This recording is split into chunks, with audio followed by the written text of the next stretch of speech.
The first crack came from the ridge before anyone heard the wind. It sounded like a rifle shot splitting the air, sharp enough to make heads turn along the valley. A spruce at the edge of the slope shuddered, leaned, then held, barely. The sky had gone that dull, colorless gray that meant trouble, the kind the old men pretended not to notice until it was already too late. Everyone noticed her cabin instead. It sat higher than the rest, not by pride but by choice. Squared shoulders, low roof, walls thick enough that the windows looked buried instead of set. No porch, no trim, no softness to it at all. Just timber stacked with intention, sunk deep into the earth like it meant to argue with the land instead of flatter it. Someone muttered, "Built like a man," and a few others nodded. They'd been saying it for years. She had arrived alone, with one wagon and no stories worth repeating, no dead husband worth pitying, no family name to excuse her presence, just a woman in her 30s with calloused hands and a way of measuring ground that made the men uneasy. She didn't ask who owned what. She didn't ask who to hire. She walked the valley for 3 days straight, paced the slope, dug with a stick until she hit frost and stone, then drove her stakes in without asking permission. That was the first thing they laughed at. The second was how she built. She cut her own trees, not the straight young ones by the river like everyone else wanted.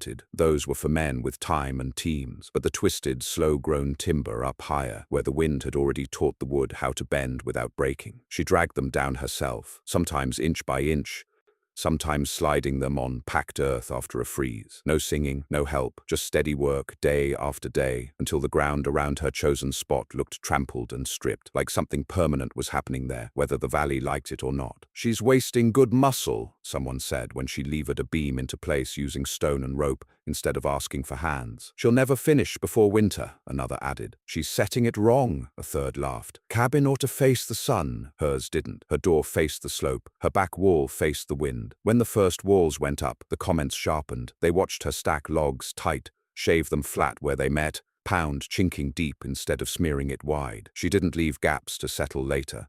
She built like she expected the house to be tested before it was forgiven. Men stopped by pretending to offer advice. "You don't need them that thick. That roof pitch'll shed snow, but it'll catch wind. Stone footing's a waste up here. Ground shifts." She listened without agreeing. Then she did what she'd planned anyway. By the time the roof went on, people had started using a different tone. Less amused, more curious. They noticed she'd sunk her foundation lower than anyone else's, that the cabin didn't sit on blocks or posts but seemed anchored, almost grown out of the slope itself. They noticed she'd kept the footprint smaller than most, but the walls heavier, that she'd chosen a squat shape instead of a proud one. It wasn't pretty. It looked stubborn. The first storm that winter was supposed to be mild. Early snow, light wind, the kind that made men smug and careless. It came sideways. By morning, 3 cabins down by the creek had lost sections of roof. One had shifted off its stones just enough to crack the stovepipe and flood the interior with smoke. The men cursed the weather, patched what they could, and joked about worse things yet to come. Her place sat untouched. No drift against the door, no groaning timbers. The snow slid off the roof in clean sheets and piled where she'd clearly expected it to, away from the walls. Someone noticed that her back wall hadn't taken the brunt of the wind at all. It had broken it, forcing it up and over, leaving the cabin tucked in its own pocket of relative quiet. "That was luck," someone said. They wanted it to be luck. By midwinter, luck had stopped visiting the valley. The storms came harder, closer together. Wind that screamed through the gaps between cabins, like it was hunting warmth. Snow that didn't melt between falls, just layered and pressed and turned heavy. Roofs sagged, doors froze shut. Smoke backed up into rooms where children slept wrapped in coats. Her chimney drew clean every time. Men started standing near her place during storms, not close enough to ask for shelter, but close enough to listen. The cabin didn't whistle. It didn't creak the way the others did, complaining under stress. It made a low, steady sound, like pressure settling instead of fighting. Someone finally said it out loud. She didn't build it like a woman. No one corrected him. By late winter, the jokes had dried up. What replaced them wasn't praise, just a quiet watching. Men measured their own walls with their eyes and came up short. And they noticed how her roofline stayed sharp after storms, how the snow didn't pack against her windows the way it did against theirs, how the wind seemed to split when it hit her place, like water around a rock. She didn't say anything about it. She hauled water, she split wood, she fixed what needed fixing, and left the rest alone. When a beam creaked one night during a freeze-thaw, she was on it before dawn, reinforcing it from the inside without tearing anything apart. The real test came in early spring, when the ground softened just enough to betray every bad decision made the year before. One cabin near the bend slumped half a foot overnight, another cracked along a corner, the frost heave finally winning. People woke to doors that no longer closed, and floors that tilted just enough to make walking feel wrong. Her cabin didn't move. They came to look, pretending it was curiosity, pretending they weren't afraid. One man crouched near her foundation and ran his hand along the stonework, frowning. "You set this deeper than code," he said. "There was no code," she answered. He didn't laugh. By the time the second year's storms came, fewer people spoke when the wind picked up. They watched the slope instead. They watched her place. When the worst storm in a decade rolled in, wind tearing at the ridge, rain turning to ice mid-fall, the creek jumping its banks, things started to fail fast. A roof peeled back like bark. A barn collapsed in on itself. A cabin downwind lost its door entirely, the frame twisting until it splintered. Her place took the hit straight on. The wind slammed into the back wall and went up. The roof shed ice and snow without catching it. The foundation held as the ground around it shifted and flowed. By morning, her cabin stood alone on the upper slope, intact, dry smoke rising steady and calm, while the valley below picked through damage and silence. No one said, "built like a man" anymore. They said quietly, "She built it right." And for the first time since she'd arrived, someone knocked on her door without pretending it was anything else. The knock came again before she reached the door. Not impatient, not demanding, just firm enough to say the person on the other side wasn't leaving. She opened it to three men she barely knew by name, all of them older than her, all of them wearing that careful look men get when pride and necessity are fighting in the same chest. Wind pushed in behind them, sharp and wet. We're carrying the smell of torn earth and splintered wood from below. "Our place shifted," one of them said finally. "Roof held, but the back corner's gone soft. Stovepipe won't draw." She didn't step aside right away. She looked past them, down the slope, toward the creek. Even from here she could see it. Structures leaning at wrong angles, fences half buried, debris caught where water had surged and pulled back, damage that wouldn't fix itself. "Who's inside?" she asked. "My wife, 2 boys." That decided it. She stepped back and opened the door wider. Inside, the air was calm, not warm in the way people expected warmth to be. No heavy heat blasting from iron, but even, settled, holding. The stove sat back from the wall, stones banked around it, radiating quietly. The floor didn't creak when boots crossed it. Nothing rattled when the wind pushed at the walls. The men noticed everything at once and tried not to stare. She didn't make room for them near the fire. She pointed instead to the far wall, where a low bench ran beneath a shelf of pegs and hooks. "Dry off, then you can talk." They did as told. By nightfall, 7 people were inside her cabin. By morning, 12. No one asked to stay. They just didn't leave. She let it happen because there was no sense pretending the storm would be done quickly. The creek had risen too fast. The ground hadn't finished moving yet. Anyone who tried to rebuild before it settled would only make things worse. So she managed the space. She rationed heat without explaining how, opened and closed vents with a practiced hand, shifted stones around the stove at certain hours, not for more fire, but for slower loss. When the wind turned, she adjusted shutters, not to seal them tighter, but to change how the pressure moved across the wall. A man watched her do it once and shook his head. "Never seen it done that way," she shrugged. "You've seen houses fail." That shut him up. What surprised them wasn't that the cabin held, it was that it didn't feel strained doing it. Other places groaned under storms, like they were arguing with the weather every second. Hers didn't argue. It absorbed. The wind pressed. The walls answered by staying where they were. On the third night, the storm hit hardest. Rain turned to ice mid-air and slapped against the cabin hard enough to sting through walls. Wind hammered the slope so fiercely it flattened scrubgrass and bent saplings to breaking. Somewhere below, wood cracked, a long, an ugly sound that carried even through the noise. A child cried. She knelt and handed him a cup of warm water, not sweetened, not spiced, just warm. "Hold it, don't sip, let it sit." The crying stopped. Later, when the fire burned low and the stones glowed faintly in the dark, one of the men finally asked the question that had been waiting since winter. "Why did you build it like this?" She didn't answer right away. When she did, it wasn't a story, it wasn't a confession, it was a simple fact. "I've watched storms take better-looking houses than this. I paid attention to how." No one pushed further. By morning, the wind eased enough to make movement possible. Men went out in pairs to check on homes, to see what could be saved before the next system rolled through. They came back quieter than they'd left. Her cabin became a point of reference. "If it's still standing, we're fine. If hers holds, "We'll get through." She heard it and pretended not to. When the ground finally settled for good, people started rebuilding, slowly, carefully, less proudly than before, and for the first time, they didn't work alone. Men who had once laughed now asked questions, not loudly, not in groups, one at a time. They walked the perimeter of her place with their hands in their pockets, measuring with their eyes. "How deep do you sink the footing? Why that angle? What made you choose that timber?" She answered what mattered, ignored what didn't. Some tried to copy her exactly. Those houses didn't last. Others paid attention to the reasons instead of the shapes. Those did better. Her cabin stayed the same. Season after season, storms tested it. Hard rain that undercut lesser foundations. Snow loads that collapsed flatter roofs, winds that peeled siding from walls not meant to take pressure head-on. Each time, her place came through without drama. People stopped calling it stubborn. They started calling it reliable. Years passed. New families arrived. Old ones left. Children who'd sheltered inside her walls during that first spring grew tall enough to help rebuild fences and haul stone. They remembered which cabin hadn't failed when the valley had. When another bad storm came, worse than the last, worse than most, no one waited to see what would happen. They prepared, they reinforced, they drained, they tied down. They copied the principles they'd learned watching her work without ever asking for credit. And when the storm hit, damage was lighter, loss smaller, recovery faster. Someone finally said what had been sitting unsaid for a long time. "We were wrong about you." She didn't ask how. They gestured up the slope to the cabin still standing clean and square against the grey sky. "You didn't build like a man," one of them said. She waited. "You built like someone who expected to be here after." The storm clouds thinned by evening. The valley breathed again. Her cabin stood where it always had, unchanged, uncelebrated, doing exactly what it had been built to do. The third year was the one that broke the old habits for good. It began quietly, which was how the worst things always did. Spring came late, dragging its feet through cold mud and grey skies. The creek didn't overflow this time. The ground didn't slide. Nothing dramatic announced itself. People relaxed too early and mistook the calm for forgiveness.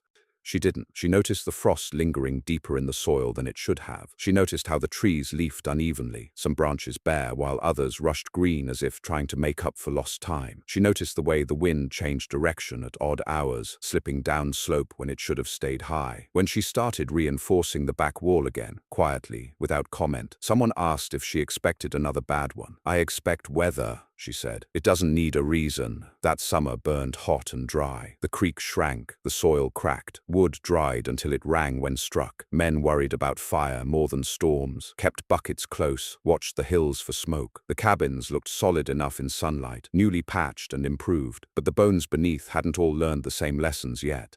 She spent the summer changing small things that didn't look like much. She added weight where others stripped it away. She anchored what didn't need anchoring yet. She let the outside of the cabin weather and grey instead of sealing it smooth and proud. She said nothing when someone joked that she was preparing for winter in July. When fall came, it came fast. The first storm wasn't violent, just heavy rain, steady and soaking, the kind that found weaknesses by patience instead of force. It seeped under doors, softened ground, crept into joints that hadn't been tight enough to begin with. 2 cabins near the lower bend started to list again, not enough to panic, enough to notice. Then the wind came, not a screaming wind, not a tearing one, a constant push that didn't stop for days. It pressed against walls, leaned into roofs, forced water where water didn't belong. It was the kind of pressure that exposed shortcuts. People slept poorly. On the 4th night, someone woke to the sound of tearing fabric, canvas ripping loose somewhere down the valley. A little later came a deeper sound, timber grinding against timber as a roof shifted just enough to make itself known. By morning, a family stood in the mud staring atrianly at a wall that had bowed inward. They didn't argue. They didn't curse. They packed what they could and walked uphill. Her door opened before they knocked. She didn't say, "I told you so." She didn't need to. By the end of that week, her cabin was full again, not crowded the way it had been before, with panic and unfamiliarity pressing people into corners. This time it felt almost expected. People moved around each other without apology. They took cues from how she lived in the space, where to sit, where not to stack things, when to leave the fire alone. Someone noticed she never fully closed the place off, even during the worst of it. There were always small paths for air to move, ways for pressure to bleed instead of build. "Doesn't that make it colder?" a woman asked one night. "It makes it quieter," she answered. That storm didn't make headlines in memory the way the others had. It didn't flatten half the valley or leave dramatic wreckage, but it changed things more deeply than the last. Because when it passed, the damage pattern was different. The cabins that had learned held. The ones that hadn't didn't fail completely, but enough to remind everyone that survival wasn't a single decision made once. It was a habit, built and rebuilt. After that, people stopped waiting for her to speak first. They came to her before they built, not after. They asked about ground before timber, about wind before windows, about what she watched for when the weather turned, and what she ignored. She didn't draw plans. She didn't give speeches. She walked the land with them and pointed things out. See how the grass bends there? Feel how the ground holds water here. Listen to the way the wind sounds before it hits that line of trees. Some understood immediately. Some nodded and still went home to build the way they always had. The valley began to sort itself. What changed most wasn't the cabins. It was the tone. Men stopped saying, "That's not how it's done," and started asking, "Why does it work?" Women stopped pretending their opinions were smaller. Children grew up watching houses get built without ceremony, without bragging, without the old insistence that strength had to look a certain way. Her cabin aged into itself. The wood darkened, the stone settled, nothing sagged, nothing shifted. When storms came, and they still did, they were met with preparation instead of surprise. One autumn, a traveling man passed through and stayed longer than planned. He watched the valley through 2 storms and shook his head. "You people are lucky," he said. Someone corrected him without looking up. "No, we learned." He looked toward her place on the slope. "From her?" They paused, then nodded. "She didn't teach us," another added. "She just didn't fail." That winter brought snow heavier than any in a decade. Roofs bowed everywhere. Fences vanished. Paths had to be dug daily just to move between places. Her cabin disappeared into the white, visible only by the clean angle of the roof cutting through the drifts. It held, again, and for the first time, no one was surprised. By the time people stopped counting winters, her cabin had outlived excuses. It wasn't new anymore. That mattered. New things were always impressive for the wrong reasons. Clean lines, fresh cuts, the smell of sap still sharp in the wood. Her place had none of that left. The timber had gone dark and quiet, grain raised by years of weather. The stone at the base was smoothed where boots and meltwater had passed over it again and again. The roof no longer looked sharp from a distance, but it hadn't lost its line either. It had settled into its shape the way bones settle after healing. That was what unsettled people most. It didn't look strong. It just was. The valley changed around it. Cabins were rebuilt with smaller footprints. Roofs lowered. Foundations sunk deeper. Porches shortened or abandoned altogether. People stopped wasting material on things meant to impress travelers who rarely came. They built for the weather they had, not the one they wished for. But there were still holdouts. There always were. Men who believed strength had to be visible. That if a wall wasn't tall, it wasn't proud. That if a roof didn't rise steep and clean, it wasn't proper. They'd nod along during conversations, ask questions even, then go home and do it their way anyway. Those were the cabins everyone watched when the sky darkened. The storm that settled the matter arrived without warning, the way late-season storms often did. No slow build-up, no gradual shift, just a sudden pressure drop that made ears ring and animals restless. Birds vanished from the trees. The wind went still in a way that felt wrong. She noticed the silence first. She was outside, stacking stone, when the air changed, the weight of it pressing against her chest. She stopped, stood still, and listened. The slope above her gave a faint sound. Not a crack, not yet, but a warning groan deep in the earth where frost and water argued. She went inside and closed the vents halfway. Not all the way, never all the way. Down in the valley, people were still working. Someone laughed when the first snowflakes fell. Big, wet, harmless looking. Someone else said it would pass by morning. It didn't. The wind came in layers, first steady, then erratic, then violent. Snow thickened until it erased distance, turning the world into a narrow tunnel of white and noise. Drifts rose faster than shovels could clear them. Roofs started to collect weight in places no one had thought to reinforce. By nightfall, the storm was no longer just snow. Ice rode the wind, sharp enough to sting through wool. Gusts came from odd angles, hitting cabins where they were weakest. Smoke stopped drawing in more than one place, backing soot and heat into rooms that suddenly felt too small. A roof collapsed near the creek just after dark. The sound traveled farther than it should have. People moved uphill without being told to. Her cabin became a point of gravity, not a refuge in the dramatic sense. No cries, no chaos, but a certainty. A place that would still be there when the wind finished saying what it had come to say. Inside, the fire was low and controlled. Stones warm, not hot. The air moved gently, carrying heat without stealing it. People took turns sleeping, sitting, watching the walls, as if they might learn something just by paying attention. She moved among them without urgency. When a gust hit hard enough to make the shutters flex, she adjusted a latch by a fraction. When the pressure shifted, she opened a vent and closed another. Small movements, almost invisible. A man finally asked, voice low so the children wouldn't hear, "Aren't you worried?" She looked at him, then at the wall behind him. The wall that hadn't moved in years. About what? He didn't answer. Sometime before dawn, the storm reached its peak. Wind screamed down the slope with enough force to flatten brush and peel bark from trees. Snow packed so hard against structures that it turned to ice under its own weight.